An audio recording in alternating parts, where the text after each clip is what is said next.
আসসালামু আলাইকুম। আপনার ইমো আইডিটা অন্য কোনো ডিভাইসে লগইন আছে কিনা, আপনার ইমো আইডিটা হ্যাক হয়ে গেছে কিনা, এটা অবশ্যই আপনার জানা প্রয়োজন। যদি এটা জানতে চান অবশ্যই ভিডিওটা আপনার দেখতে হবে। চলুন তাহলে ভিডিও শুরু করা যাক। ইমো অ্যাপসটি ওপেন করে নেবেন।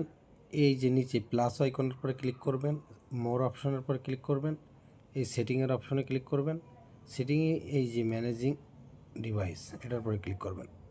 ক্লিক করলে এই দেখা যাচ্ছে আপনার দুইটা ডিভাইস, এটা আপনার নিজের, এটা আপনার ফেক।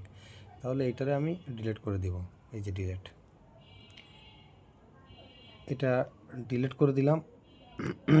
এখন আমি এটা যদি আমি অফ করে রাখি, তাহলে আমার এই যে আমি ডিসেবল যদি করে রাখি, তাহলে আমার এই আইডিটা অন্য কোনো মোবাইলে কেউ লগ ইন করতে পারবে না।